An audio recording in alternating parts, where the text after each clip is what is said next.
Hey y'all. How's it going, Jenna? Hey Carissa. Rowan. Ooh. We're gonna give it just a minute more before we get started. Everyone hearing me okay? Yes, great. Thank you.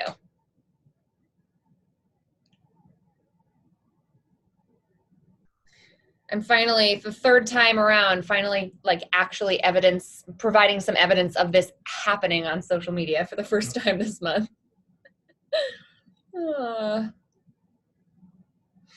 Masterclass. Hope everyone's Sunday is going well. As a reminder, drop us a little note in the chat just to remind us where you're from. It can be helpful for those who are looking for accountability buddies near them, and just give us a reminder of where everyone's tuning in from. I'm home in Denver, just back from another weekend in the mountains. No skiing this time though, so I am not too tired to remember to record this, which is helpful. All right. Oregon, Northern Virginia, Pittsburgh, Jenison, Denver, Nashville, Annapolis, Des Moines. Look at the representation we got. West Coast, East Coast, and everything in between. As a quick reminder, you are in charge of your microphone tonight. So go ahead and mute yourself if you haven't already. If you're by default, you should be muted when you come in, but then you can unmute yourself as needed. Hey, Jen from Denver.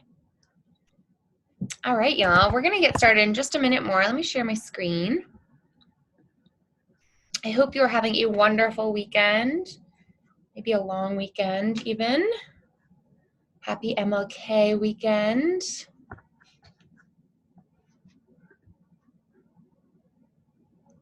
I have my LifeTracker in front of me, so this is a good reminder to grab yours if you don't have yours.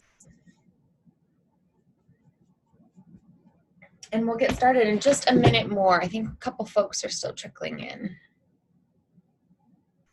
Tonight, I'm really excited. It's the third masterclass of the month, our final one of this month.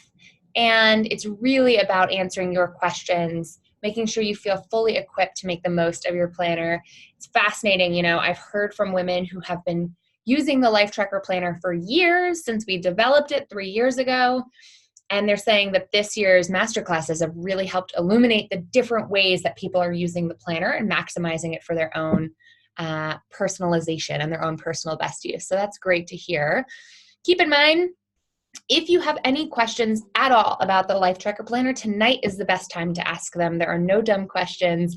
We can all benefit from each other's insights, contributions to the conversation, as well as curiosity. So keep those questions coming, and I'll do my best to answer them. Let's see where we're at. I'm going to give it just one more minute. We've been having between like 30 and 50 people on these calls, which is exciting.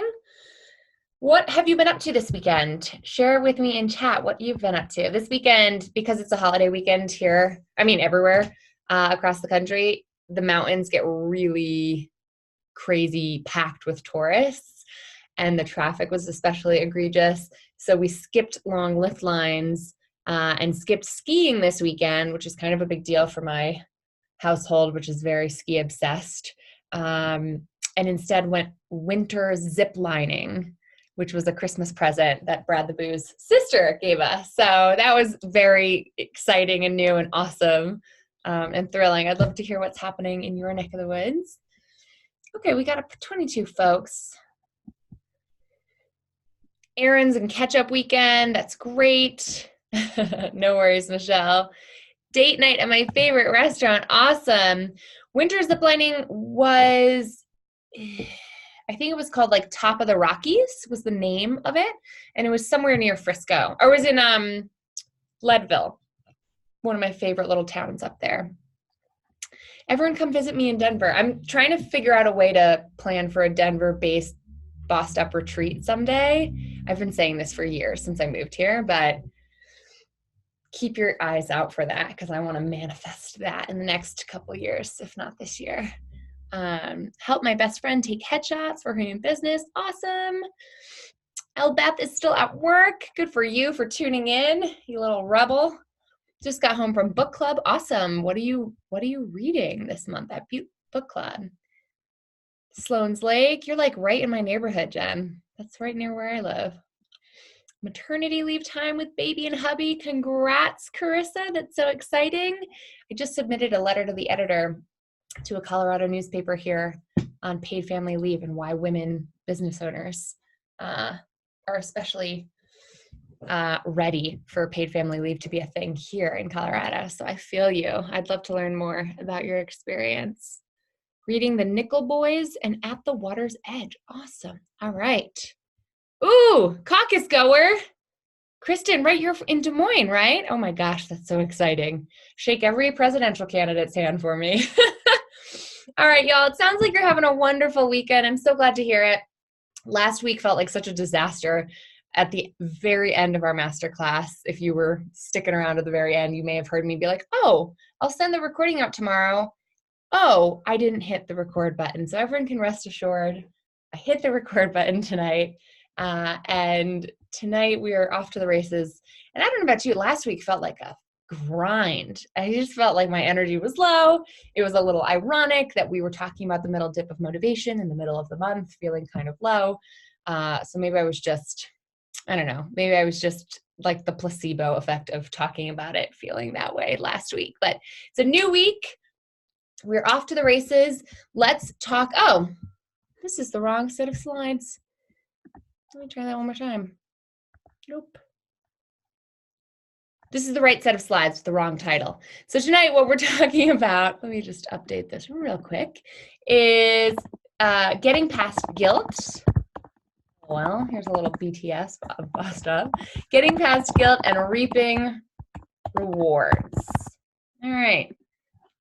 So I'm really excited to check in with y'all because we've been, we're 3 weeks into January. I know we kind of started, it's a long January. It feels like a long January this month. But I'm very excited to chat more about looking at the adventure ahead that is the new year as it pertains to getting out of guilt and really maximizing our rewards, maximizing our motivation through the use of rewards. So the last couple calls, I've discussed rewards briefly in hypothetical terms. Tonight, I want to share with you and ask you more about what have you set as your January motivation. At the bottom of your January life tracker, what is it that you're giving yourself as a little treat if you achieve what you want to achieve for the month of January?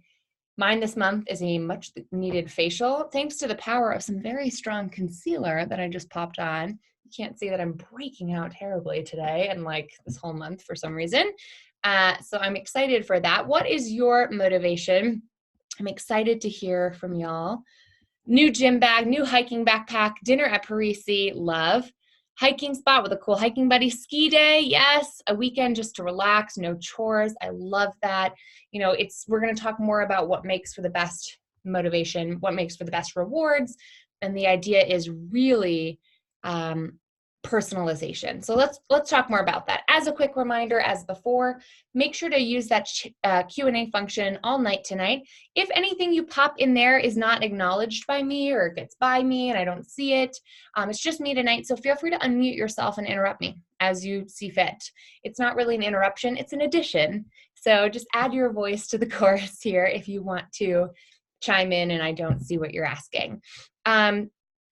Reminder, I've been sending some emails, hopefully earlier today's email, to give you reminders of these very calls. Make sure you're seeing those emails or you're going to miss a whole bunch of other good stuff.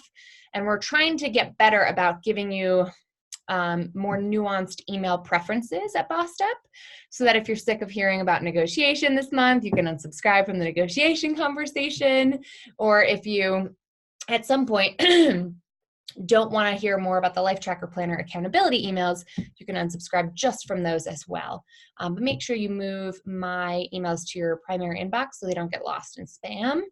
Make sure you're joining the Courage community. I keep seeing new requests to join from folks who have bought the planner, which is awesome. Fierce Friday updates in there have been amazing as we start off the year so strong.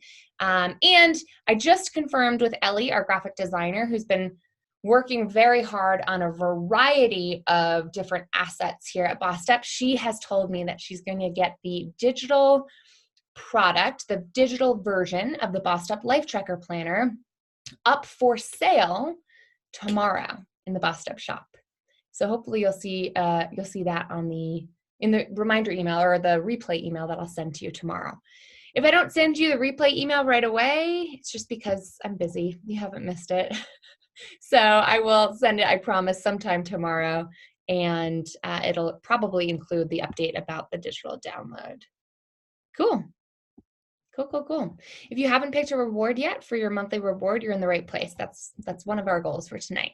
Speaking of goals for tonight, I really want to provide some space for us to check in with each other, see how the first month is treating you thus far, oh boy, and talk through the power of rewards, get real about guilt. I think the kind of person who purchases a planner like this is the kind of person who feels great satisfaction from achievement. And the reality is we can't hinge our entire sense of personal self-worth on the achievement itself, because shit happens, right? Things will happen that are out of our control this year. We need to find a healthy balance between striving and thriving, right? Aiming for more, but also finding a way to be content in what we have, which is hard. It's kind of hard to suspend those two beliefs at the same time. They feel somewhat contradictory. And that's what I want to get into tonight. So questions for you. Have you figured out which of your quadrants are highlighted this month? Mine is career stuff for this month, my work stuff. And has anyone here completed the 3 action items under that highlighted quadrant yet? I'd be curious to hear from y'all. Just to be clear, I am not even close.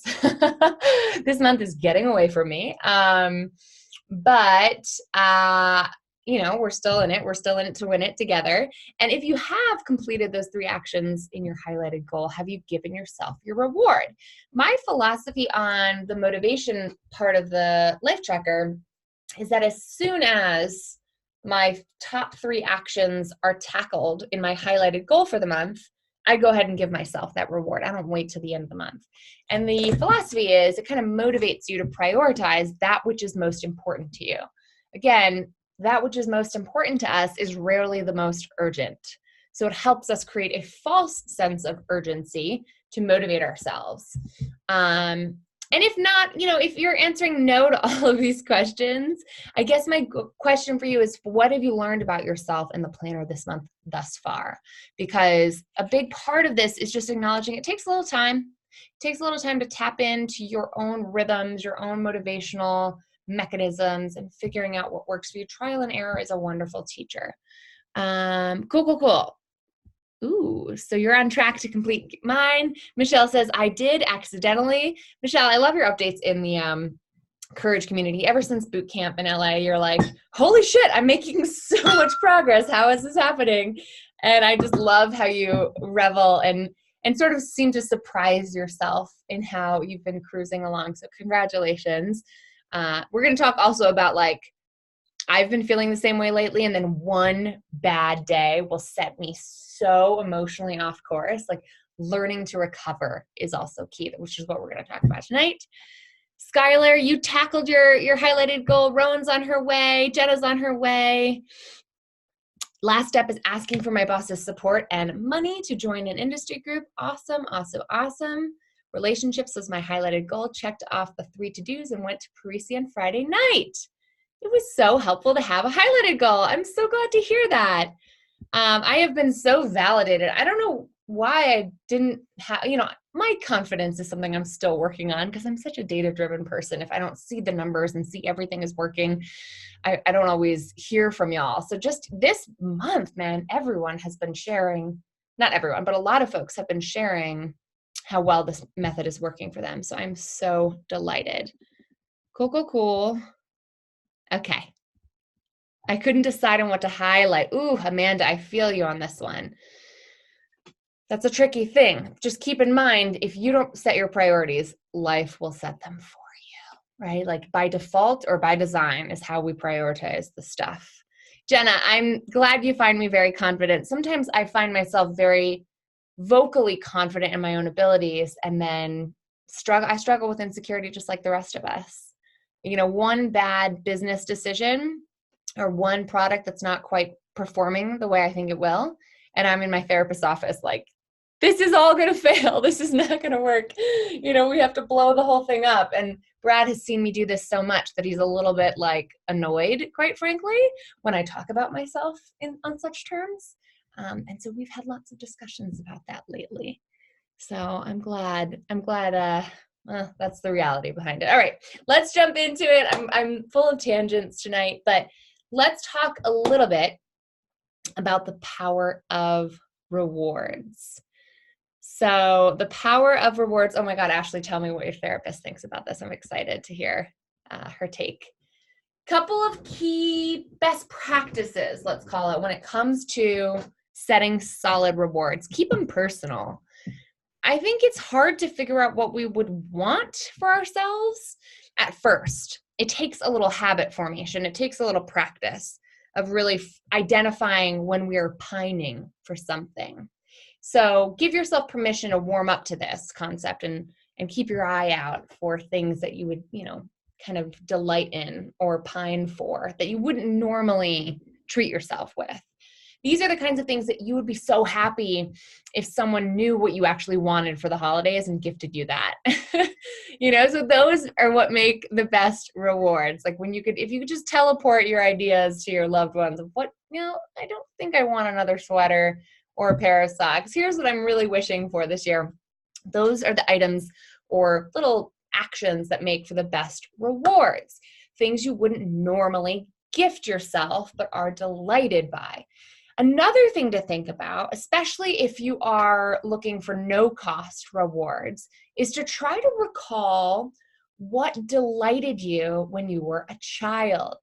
When I was a kid, they used to joke that I was kind of part monkey because I would climb in trees all the time. We had 2 big trees in my front yard, and I would just hang out in the trees. I loved climbing trees. I loved the feeling of being dangerously high up in trees.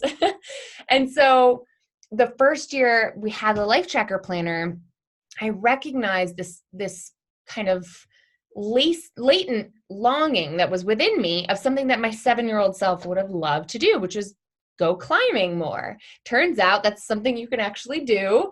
And I ended up now this is not a super low cost experience, but I ended up getting a membership to a climbing gym and realizing, holy shit, that was so fun. I forgot how much I loved the act of climbing.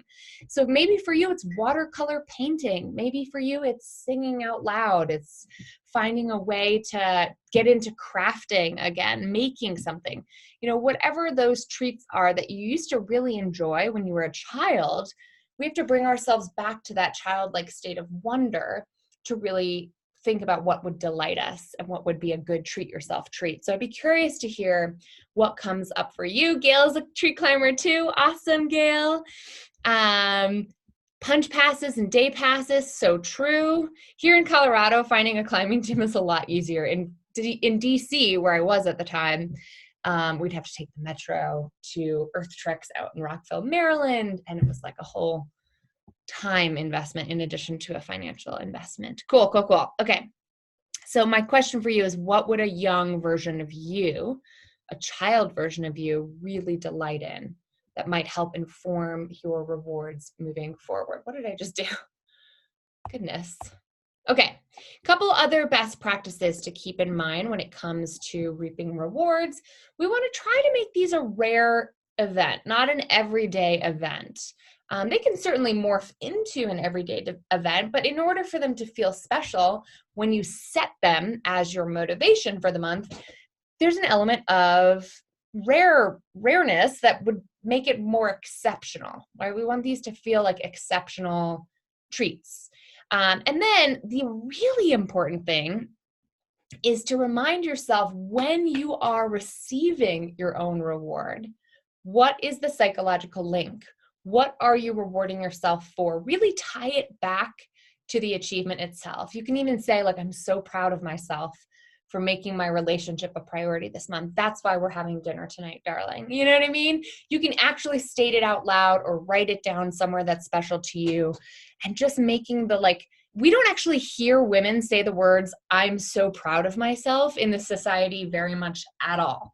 So it can be fucking radical to actually say, wow, I feel so proud of myself for doing anything or having tackled anything or being brave about anything, and revel in yourself for just a fucking moment, right? Pardon my French, but it is a radical act to do and say such a thing in today's day and age. So we don't want to numb out with rewards. We don't want rewards that tune us out. We want rewards that bring us into the present moment and remind us of what we have done, what we have achieved, and why it matters so much. The idea is to build ritual around this, to make it something special and sacred. Yeah, I think that's such a good point, Michelle. Michelle says, saying out loud that you are proud of yourself, not only is it radical for you to do such a thing, but it sets a pretty radical precedent for the little people looking up at us, or even the other women in our lives, or maybe even the older women in our lives. Like, we need to make it okay for women to be proud. And we can start by being proud of ourselves. So that's a really, really great point. Okay, remember the progress principle. I think I've brought this up before, but it's a really fascinating component of motivation research. The mere sensation of progress is inherently motivating. Progress begets progress. So rewards aren't really about the reward. It's about the celebration, the sacredness, the ritual behind commemorating and demarcating progress in your life. So, okay, before we move on, I want to make sure we all have rewards. And if we don't have rewards set, who was it that said they didn't have their rewards set? Let's unpack that a little before we move forward. Was it Amanda? Oh, what happens if we don't hit our goals? We're going to talk about that. Second half of this whole call. So good question. Let's see. Lovely. And Ashley, I would say, yeah, saying you're so proud of your friend is one thing. Saying you're so proud of yourself is another. The world socially encourages us to say, oh, I'm so proud of you, Ashley. But to say, oh, Emily, I'm proud of me. Like that is almost uncomfortable for a lot of us. So if anyone has trouble or does not yet know what their reward is for the month, let us know in chat and we'll come back to you. Let's see. Oh yes, Gail, I'm so glad you picked that cover. Progress over perfection. Thank God we started pre-selling them before we finalized our order. By the way, thank you to all of you who waited so long. We're working on making that way better of an experience this coming year. But if you waited a while to get your planner, it's part of the reason we were able to get so many of you the covers you wanted are because so many of you ordered Progress Over Perfection, that cover this year, that we were able to change our order at the last minute and make the vast majority of them that planner.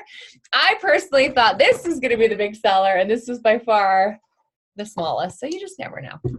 I started by listing my hobbies. That's great. Skylar was saying, I think she might not. Okay, trying to save money. Yes, I hear you. Maybe you heard my spiel on the previous calls about making confetti cake. But that was my $3.69 reward for myself for a while. But I also am dying to hear from folks, what are some free or low cost rewards that would work for you? Let's list them out in the chat. I think Michelle mentioned going on a special new hike as a perfect example. Listening to a new audiobook or reading a book that you get from the library is a great way to do that. Something like treat yourself. A guilt-free Netflix binge usually comes up when I ask this question. Special movie night, bath bomb, face mask, love. I'm all about that at-home spa night feel. Coffee in bed, yum. Getting outside, even in a short way, yes. I don't know if y'all heard my podcast interview with the Nature Fix author. What is her name? It was in November. Man, her name is escaping me now, but I'm obsessed with this book, The Nature Fix. I interviewed the author and I sounded like such a fangirl on the podcast. Florence Williams. Thank you, Amanda. definitely check her research out, because giving yourself nature is one of the best gifts you can give yourself. Meetups, animal shelter, oh, hanging out with the pets. Oh my God. Love it. Cool. These are some great calls, great ideas. If you're in a bind, don't forget you can always ask your pals. Now, I love this little note from Gretchen Rubin, who's come up on this before, because when it comes to goals and habits, she's one of my favorite folks to recommend as an author and scholar. Here's what she has to say about rewards that I read a couple years ago and just said, oh my gosh, I have to mention this here.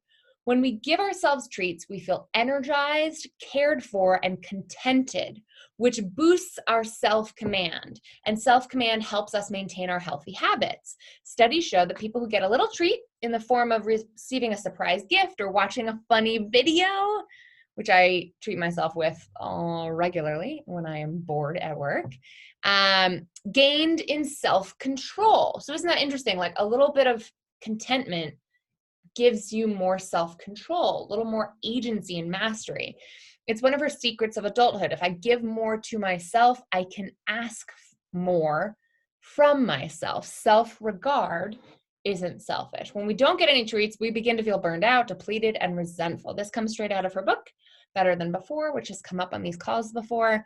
I just think it's so interesting, and I've seen myself do this, how when I run myself ragged, and let's be real, like I do this all the time, I'm still a work in progress, but when I get to that point where you feel depleted and just you martyred yourself a little too much. Last week I canceled a Groupon massage that I bought for myself and worked really hard to fit into my schedule, which was nearly impossible. And then I had to cancel it because we were behind on something and it was just a tough week.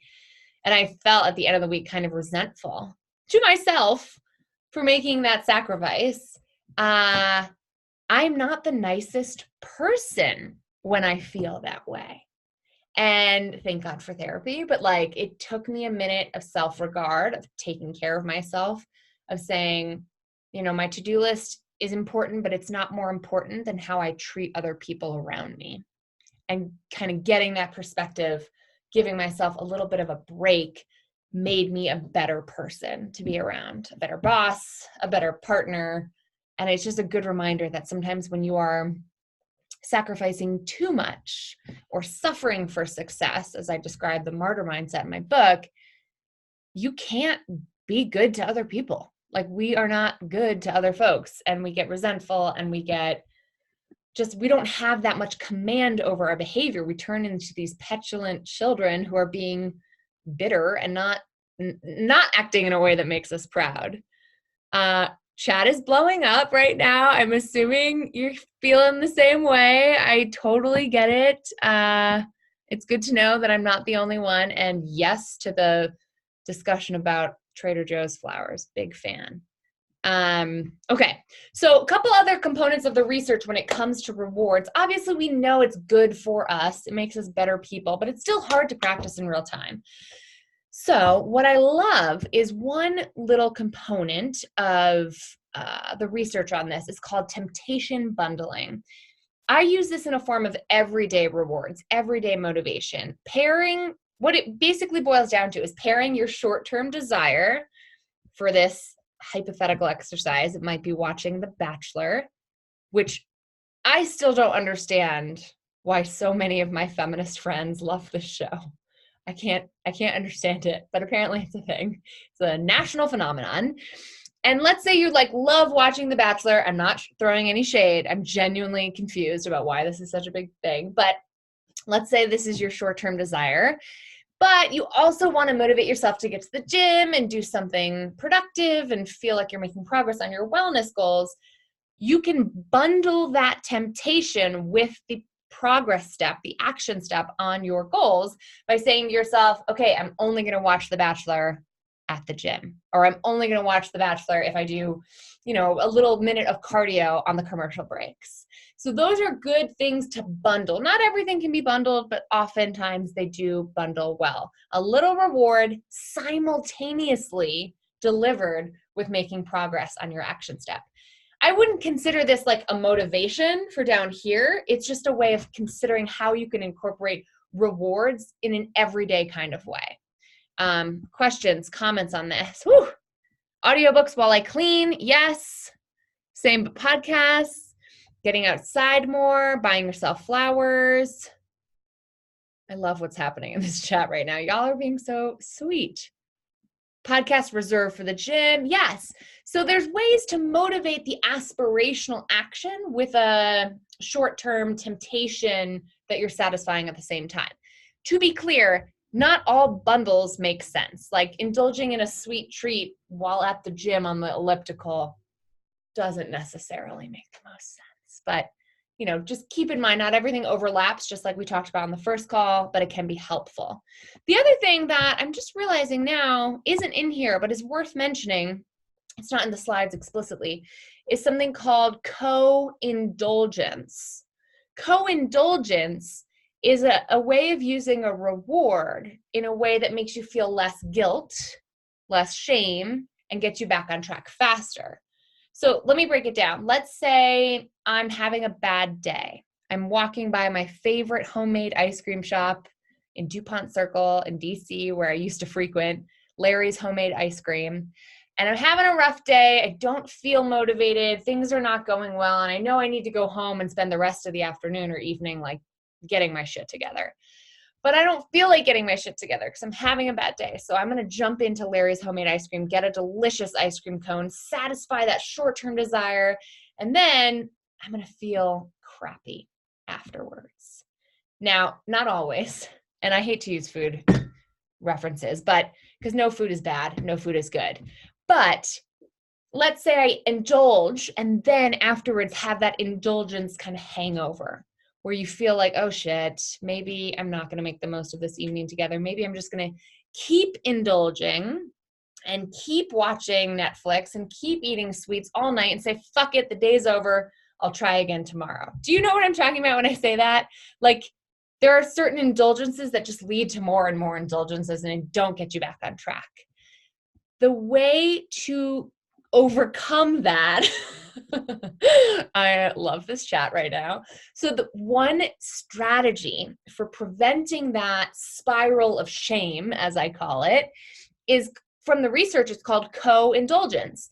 Same scenario, I'm having a crappy day, I'm walking by Larry's Homemade Ice Cream, but I'm with someone, or I text someone and say, yo, Emmy, come grab some ice cream with me, or Brad, come grab some ice cream with me. I'm having a crappy day. I have the same amount of ice cream, but I have it with someone else.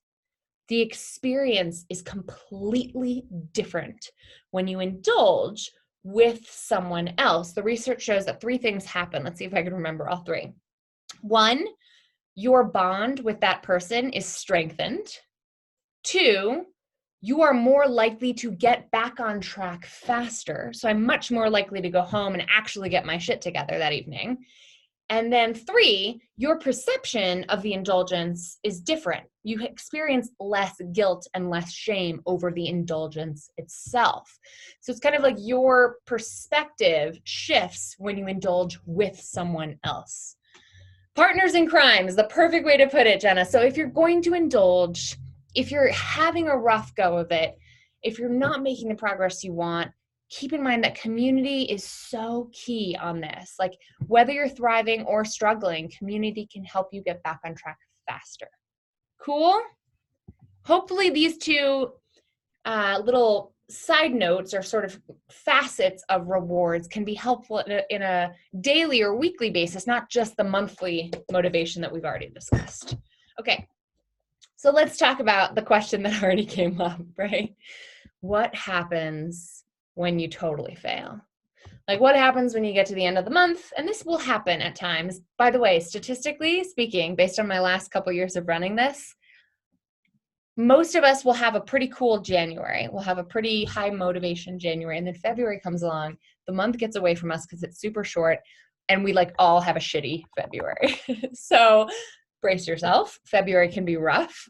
However, let's talk about how to survive, how to deal when things are rough, when things don't go well. The research says that, first of all, you really want to try to not personalize it, not feel like it's who you are. Instead, identify what you did or did not do that led you to fail. So right now, think about something that's not quite working in your life. We don't have to share because it still feels kind of raw to think about those things right now for me. But think about what happened or what didn't happen that made that failure possible, right? Sometimes the rug gets pulled out from under you and there's no explaining loss. Sometimes there's no explaining bad things when they happen sometimes. But sometimes there are reasons. You know, there were externalities. The boss had to make budget cuts, so this is what happened.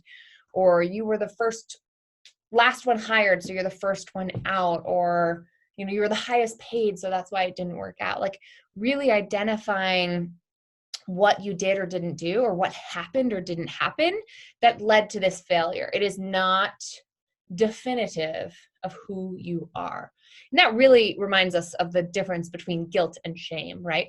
We have to stay out of the shame spiral. It's not productive. It's not a good feeling spiral to be in. So whatever we need to do to stay focused on what's outside of us personally that led to that negative outcome is really important. Now, one way you can do that is to actually rewrite your inner monologue. This came up again and again in research as I was preparing for the book, and I wrote about it in a few different chapters in the book. But when you identify yourself feeling like, oh God, I'm such a fuck up, or I'm such a lazy person, or I just don't have follow through. Like when you hear yourself saying these declarative sentences about who you are in response to failure, identify it by writing it out and then taking a good hard look at it and saying, is there evidence that makes this true? As my therapist would ask, is there any evidence to support this anxiety riddled narrative that's running through your head? And I'll be like, not really, no. Or yes, but maybe I'm making it into a bigger conclusion than it needs to be. Maybe there's just evidence that this isn't working, not this whole thing isn't working. And try to come up with an alternative, a response, so to speak, like kind of writing your own clap back for your own subconscious negative thoughts. So if you feel like, I can't spend money on myself this month, that would be totally selfish and irresponsible. Maybe your response or a mantra or something for you to focus on to remind yourself of is, I deserve to be served as well as to serve. So how do you rewrite that? How do you change that narrative? We got some questions in chat here. I love that, Amanda. January is the free trial month for the new year. February is going to be great. Okay, let's see. Good questions about gym consistency. Okay, Michelle's got a question. Does the same science behind writing down goals also apply to writing down negative narratives? I don't know, because actually the science, like the conclusions on those seem very counterintuitive, right? Because the reason writing down your goals seem to be better for achieving them is like, it becomes more real, it becomes more memorable, it becomes much more of a serious thing. We wouldn't want that for our negative thoughts, right? So I've seen some folks, and this is not scientific research, but I've seen some folks on the blogosphere say, write down your negative thought and then set it on fire. Use fire responsibly, but like, or put it in a boat or put it in a lantern, you know what I mean? Like send it off. So I think the opposite is true. We don't want to write it down and make it sacred. We want to treat it like the trash that it probably is, which is like negative self-talk that we want to live without. So destroying it in any way might be more helpful. What I have read, however, is that it's hard to identify our negative beliefs until we say them out loud or write them out loud. Have you ever done that? You're like, oh my God, now that I say that out loud, that's ridiculous. That's preposterous. And you can kind of hear how stupid your fear actually is. But it's so important. Like we can't have that conversation in our head. So we have to say it out loud or write it out down to actually look at it and say, this is preposterous, or this is my past trauma talking. Of course, it makes sense that I feel this way because this has happened in the past. And that doesn't mean it's going to happen in the future. Does that help? So canceling because, oh boy, lots of chat. You need to sleep would be 100% okay in my book, blah, blah, blah. Let's see. Literally today, I realized I need to rewrite my sub goals for the month to something more achievable. Any thoughts on how to change that mid-month, a helpful approach, or reprioritize to the areas I'm succeeding and rethink the priority to break down next month?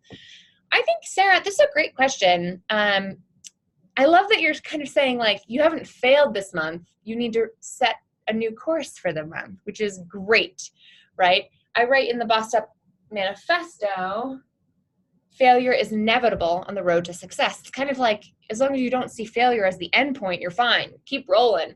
So what I would argue is, if let's say you've highlighted, I don't know, wellness for the month, and then you realize halfway through the month, all my wellness action steps are completely unattainable. I wouldn't change your priority because you set that for a reason. I would just go ahead and change your actions and change the numbers there, or change the goals there, the little micro goals, to something more realistic. I don't think it's ever too late to do that. It's not a cop-out. Like, give yourself a little grace. And keep in mind, if we're being attainable, if we're stepping away from aspirational planning, then every month we should get a little better at this. It is better to overachieve an attainable goal than to set such a high bar for yourself that you underachieve and feel like a failure along the way.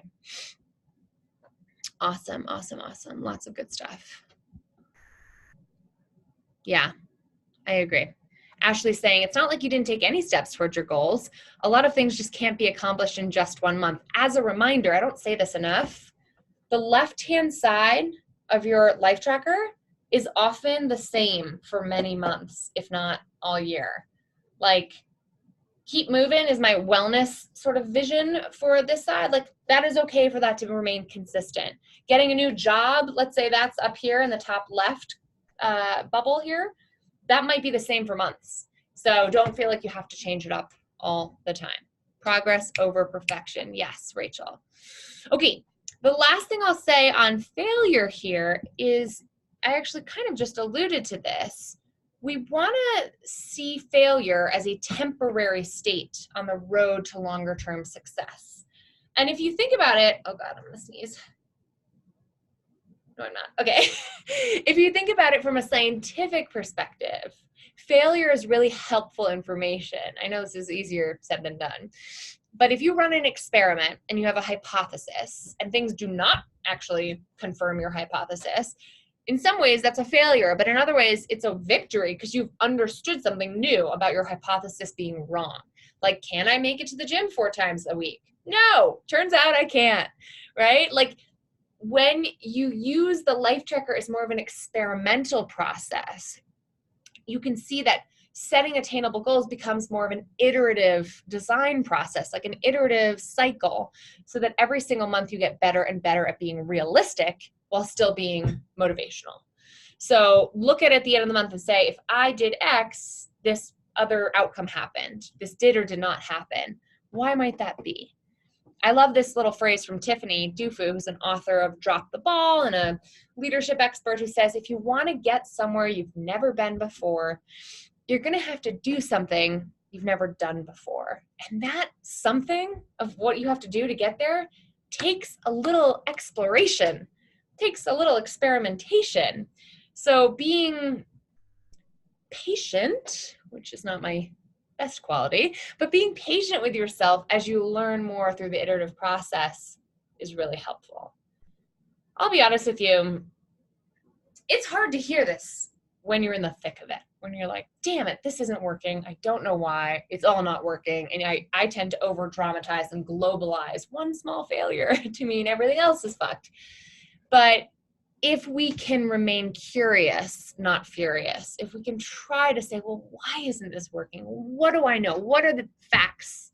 Like, what is the true numbers? What does the data say on this? Then we can actually assess or analyze what we need to do differently to get a different result. Checking in chat here. Kate says, that blew my mind when you said that the other night. I thought I had to do a new one every month. I'm realizing that's not super clear in my instructions, so that is very key. I should say that more often. Yes, yes, yes, that's so hard. Oh, Sarah's giving hearts out to all y'all. Cool, okay. Who did you see speak in Philly at the women's conference? I'd be curious. I just spoke at one of them. Oh, Tiffany Dufu, of course, yes. She's fabulous.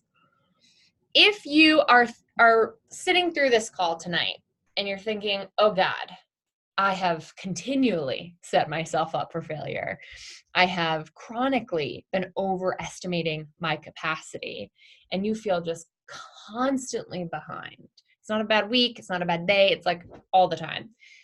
Then you might simply need to be working on your forecasting. Forecasting, of course, is predicting what is possible to achieve in a certain amount of time. Do we have any project manager folks or PMP certified peeps on the call tonight? Because project management in many ways is about the art of forecasting and also keeping like a million different cats herded in the right direction at the same time, keeping people on task. But a big part of it is saying, okay, well, how much will this cost, or how much time will this take? And learning through trial and error to get it better and better, because it's about accuracy. It's not about expediency, it's about accuracy. Was I accurate in thinking that this could be done in 1 month?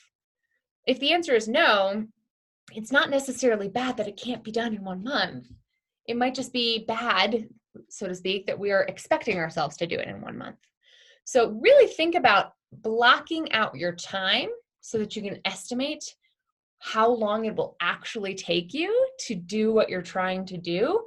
That's why having the LifeTracker right next to our monthly calendar sheets is so helpful, because you can say, okay, I can make this a priority this week, make that a priority next week, and start to really block out your days for when you will make these goals happen. Same thing with your daily week by week pages as well. And sometimes if you total how much time you think you'll need for all these tasks and add them all up, we're asking ourselves to do 100 hours of work every week. And it can be clear at that point that we are setting ourselves up to be disappointed in ourselves.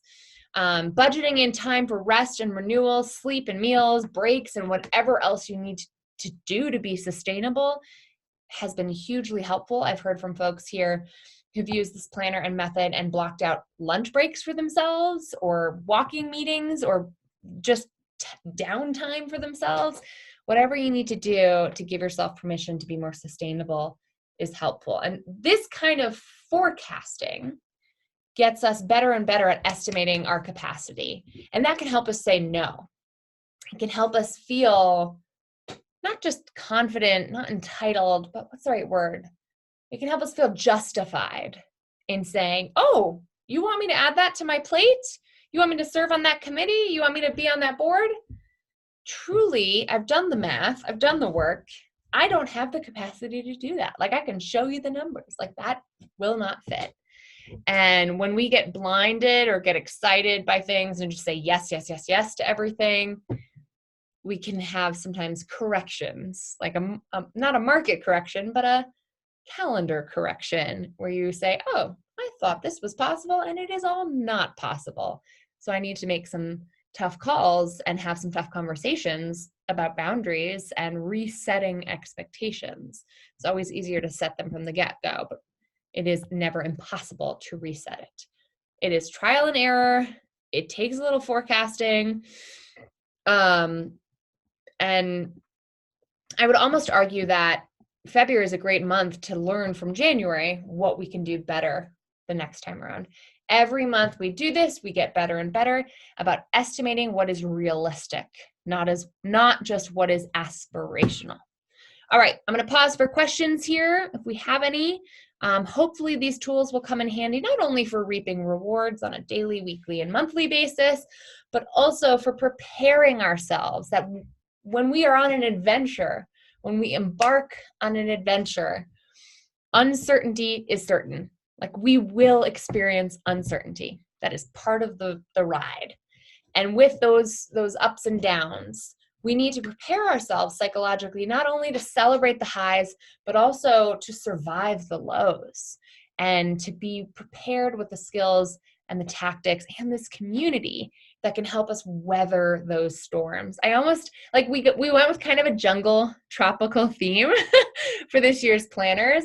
And I almost feel like we've got our like machetes out and we are ready to bushwhack together through 2020, because it really is an adventure, right? We are embarking on this adventure, and there's so many exciting possibilities ahead, and obstacles ahead, and challenges ahead, and things we got to watch out for. But knowing that we have each other's back is a big part of how we can see each other through this year.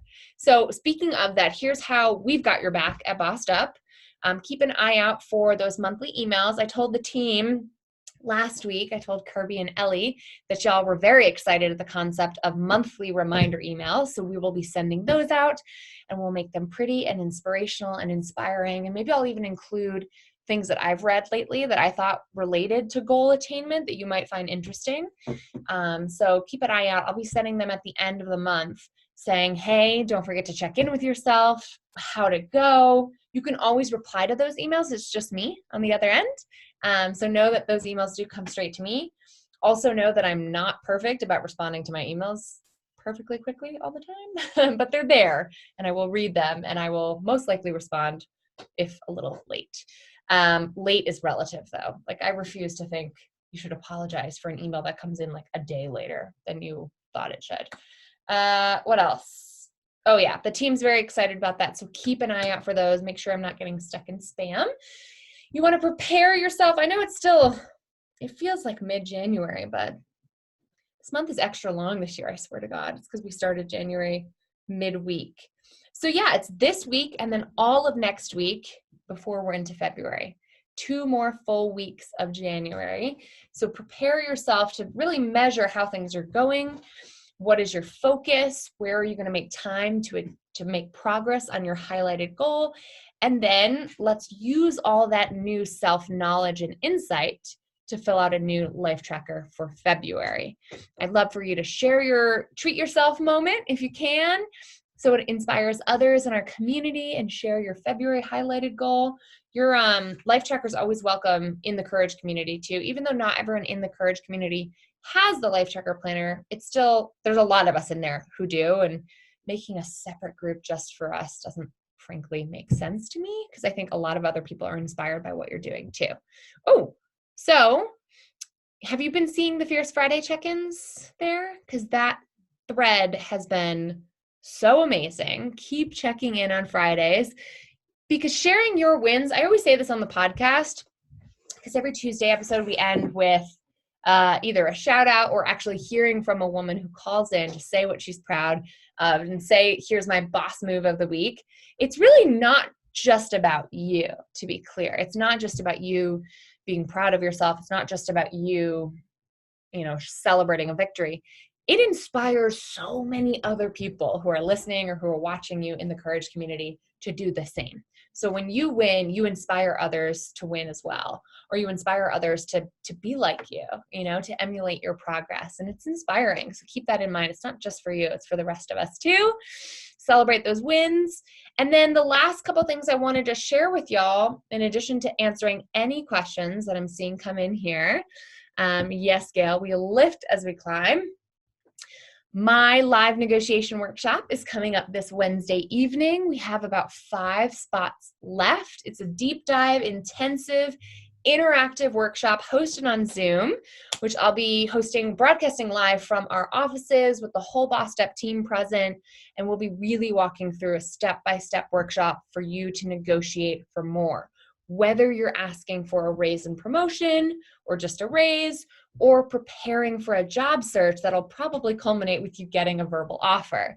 This is going to be practice time for verbally workshopping your specific negotiation situation, and we're capping the attendance at a very small amount of people so that you can get real-time workshopping, real-time. Basically, it'll feel like you're in a room with me and we're really working on your specific case, and you'll leave feeling 100% prepared to ask for more.